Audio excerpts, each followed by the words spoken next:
Hey guys, I'm Motion. You guys love the gameplay commentary series I ran during the early access, so I thought I would do one now that the game has launched and see how it goes.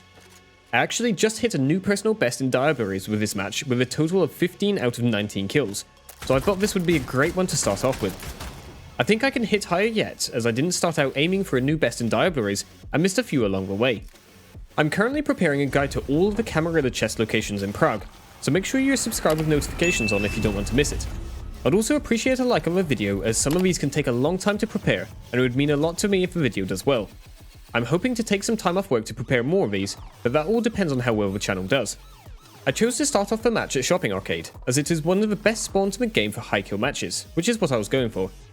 Nothing too crazy at the start, as I already know the best path to take the loot and was already prepared for incoming enemies. I highly suggest you find a few spawns that you can learn well, as having a bit of consistency at the start of the match will help you get set up for the rest of the game. I did a top 5 spawns video recently if you're looking for suggestions for good spots. In this engagement I repositioned to a better spot as I expected to be pushed, but with the enemy seemingly gone, I armor up before heading out to search for him. I had heard some audio cues outside to my right, so I presumed that they had somehow escaped to the rooftop. But with no sight of the Saboteur, I lay another trap near the entry point to the building, as this would let me know if enemies pass later on. After hearing some nearby gunshots, I head in that direction and forget about the potentially hidden Saboteur nearby, as I was thirsty for some kills. I take some shots with a 9-barreled rifle in case I could get an easy down from a distance, but with the enemy having plenty of hit points and losing the line of sight, I rush in with a failed double jump to third party the fight. The minimap ping as I climbed only confirmed that I was on the right track, but as I get to the top I realised that I was approximately 4 stories too high up, and hearing a nearby Diablerie on street level, I get overconfident and make a rookie mistake. Instead of keeping the high ground and taking out the enemy with my 9-barreled rifle, I get greedy and jump blindly down to where the execution was happening to attempt to interrupt the enemy and potentially come away with both kills. I end up landing in between 2 enemies, and to avoid being sandwiched, I had to aggressively push one or the other. Having done a small amount of damage with my shotgun, I quickly choose my target, but was not close enough to do much with the double barrels, and too slow on the weapon swap to get the last shot off. I end up getting finished by the player who was behind me, which worked against him as he was attacked as soon as he stopped to loot my weapons and consumables. Believing that there was only one enemy remaining in the area, I break rule number 1 of Bloodhunt solos. After respawning, it should always be your priority to find an extra life mortal before attempting to get your loot back or engage in a fight. But I can be stubborn, and thinking that this match wouldn't amount to anything with only 1 kill so far, I grab the high ground and attempt to get my revenge on the enemy who escaped with only a few hit points, instead of heading into Memorial Park to secure an extra life. Having taken the advantage in the first engagement, I was confident that I could take the player out, but having lost sight of them and no audio cue to follow, I decided to first loot the nearby ambulance to at least get myself back to full health. I soon found the nearby player who had engaged another enemy inside the disco, and I was able to steal the kill credit with only a few well-placed shots. I quickly reposition as the remaining player would expect me to push from that direction, and I catch them on the way out of the door and finish them off with only a few shots. I diablerize the player and grab his ammo and consumables before heading upstairs to finish off the other enemy before they can revive and escape. Players who self-revive will only have 50 hit points or so, and shouldn't be too hard to take out a second time, as long as you don't lose them mid-fight. I would normally advise you finish off the enemies in the order they were downed, but as I had very little ammo and consumables, I went for the other way around. I go for the Camarilla cache before leaving, as these always contain good loot and are rarely taken. I end up getting a golden toggler, which is currently one of the best weapons in the game, and combined with the silenced SMG make a great loadout for many different types of encounters. I made a top 5 weapons video which you can check out to find out some of the other best weapons in the game. After I had armored up, I head to the rooftop to engage a nearby player that I had heard. I land a few shots and place a gas trap down to play around with, which ends up dealing a good amount of damage, forcing the player to drop down. I end up securing the down quickly without taking too much damage, so the chances of third party were fairly low, but I was in an awkward spot to escape from if someone had the high ground. I finish the player off with my spiked bat and head down to grab the armor from an unlooted police van that I saw previously, knowing that I had none spare. I surprised another player who had probably had a similar thought to me, as they had less than the full 200 hit points. I presume they had recently left the nearby fights and were in search of heals. Being in a safer area, I grab the diab and the armor and plan my next move. I saw there were 2 nearby blood-hunted players on the minimap. I decided not to push the one outside of the next zone, and instead head towards Memorial Park from the rooftops, as it was also roughly in the same direction as the previous gunshots. I do a few double jumps as I'm out of practice, and it would help me traverse the rooftop gaps quicker. This also reassured me that I hadn't lost my mojo from a previous failed attempt. Knowing exactly where the enemy was climbing, I was able to prepare a sewer bomb and almost take him out in one clip. I think I was overthinking by pre-activating the bomb, and could have taken them out quicker by just tracking them, but I was able to follow them and finish them off with my shiny new toggler. I Diablerize the enemy and then get completely distracted by trying to find the perfect angle to wall jump at for no particular reason. I even end up jumping in the wrong direction, but this put me closer to some approaching footsteps, so I was able to prepare with the help of a conveniently placed chimney stack. I wait until the enemy was as far from nearby cover as possible before engaging, and deal a decent amount of damage before they are able to leap away. What I hadn't taken into account, however, was that the enemy was somehow able to leap into the future, and had completely disappeared. There was no sign of a player ever existing except for one slightly scared mortal, but the streets were empty, and to this day I wonder if they really existed. Like a cat with a red laser, however, I get completely distracted at the first sign of a nearby fight, and become laser focused on pushing the new location. Even at this stage in the game, I hadn't decided to go for Diabs in particular, and I had completely forgotten that I was yet to find an extra life mortal, but the blood-hunted enemy was now the next player on my hit list, and the deadline was rapidly approaching. Having learned nothing from my first death in this match, I blindly jump off the roof to engage the enemy instead of keeping the high ground and first scouting out the area. I end up doing nothing more than alerting the player to my presence as they teleport to the rooftops, and start to run away, or at least that is what I thought they were doing. I end up getting surprised by a flash, which I should have expected, but I use my vanish ability to try and navigate to a nearby rooftop to gain some cover and distance from the siren. I had placed a sewer bomb to slow down the player if they were following me, and end up being hidden at the perfect time as I saw the enemy on the high ground searching for where I had disappeared to. I use a gas neutralizer to gain me some time before having to move, and with the back turned to me, it was easy enough to down the player from inside the gas. I opt for a melee finish as I saw some incoming shots from elsewhere, and I didn't want to get downed and stuck in the gas. I used my vanish ability to hopefully get out of there without being chased, as I was unsure where the other enemy was.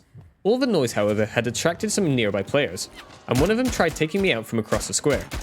I attempt to do some damage before pushing in, but with a lack of accuracy on my part, and having taken some damage myself, I decide to heal up before attempting a move.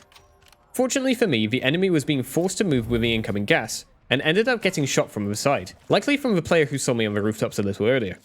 With my blood bag bringing me to full health, I push in as a third party to try and get both kills. The first one was fairly easy, being out in the open with low hit points, and the second had backed himself up into a corner with no signs of escaping. I swapped to my SMG and closed the gap, knowing that the player would be an easy target with low health. I Diablerized the second player and used my focus ability to make sure I could find the other before he self-revived. I dive the second player out of habit and move into the next zone while preparing for the next fight by reloading and using an armor plate. It was probably around this time that I got the thirst for more Diabs. Even though I had no need for the resonance slots, I was getting used to neck snapping, and the thirst for power was strong. With the fight recently ending nearby, I managed to pick up an easy knock before a siren third parties them. I attempt to get some shots on the siren too, but with a poor line of sight, I decided it would be better to grab the high ground instead of blindly rushing in a straight line towards them. I get into position and scout out the surroundings below as the siren teleports up.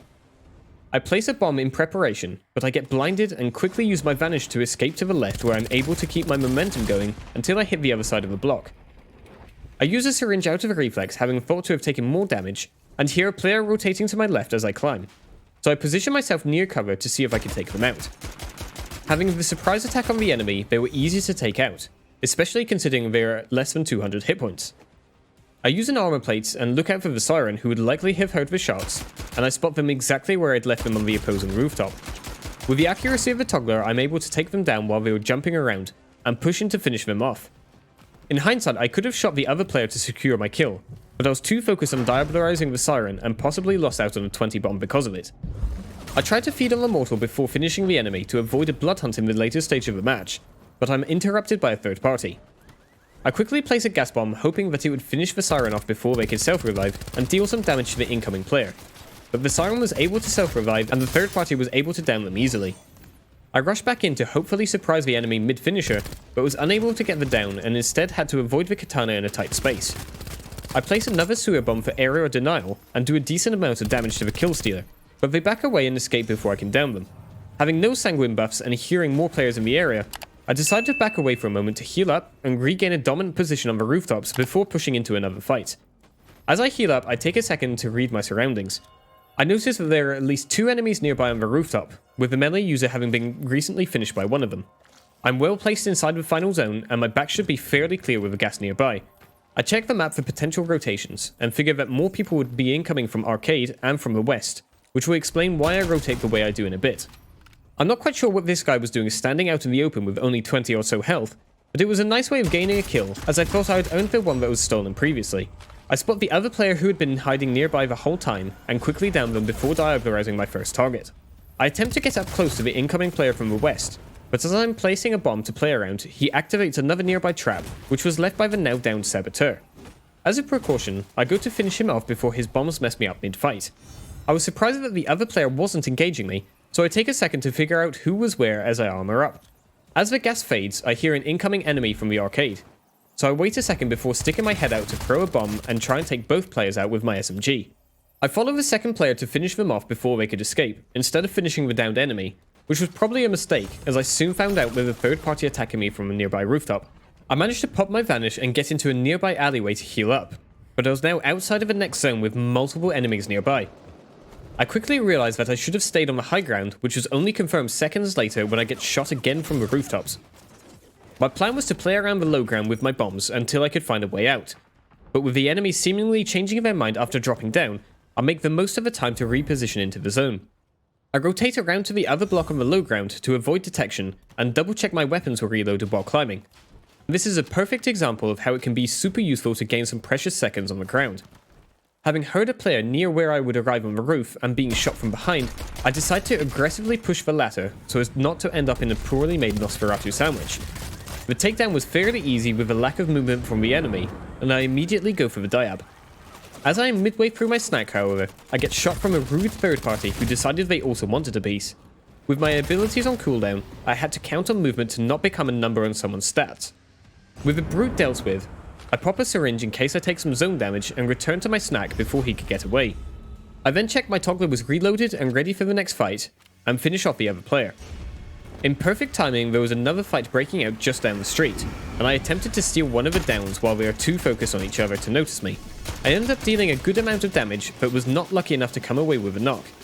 The fleeing enemy took me by surprise as I was reloading, and I mistook his escape path for an aggressive push, so I placed a sewer bomb and vanished into a better position to better take on the 1v1 fight. But before I could reappear, he had been knocked by his nearby friend. Having the element of surprise, however, and the gas forcing the player towards me, I was able to easily down them. I go for the dive before moving into zone, but I'm once again surprised mid-snack from one of the other downed players who had revived. Fortunately, I had enough hit points to tank the incoming shots, but this could have easily been game over. I go for the dive before the zone could finish them off, and finally regain height for the penultimate zone. At this point, I was fully committed to snapping the neck of every remaining player, but with 7 enemies alive in such a small area, I would have to read the situation well before making a silly push. Fortunately, the ongoing fight eliminated a few of those targets, and only 4 enemies would remain. Once sufficiently healed up to re-engage, I head towards the battling players, but here a nearby enforcer using Flesh of Marble in a bizarre spot. I soon see them from above and was able to take them out easily with their health being low. This dive was possibly the most risky one of the game, as I knew all of the remaining players were just in front of me on the rooftops.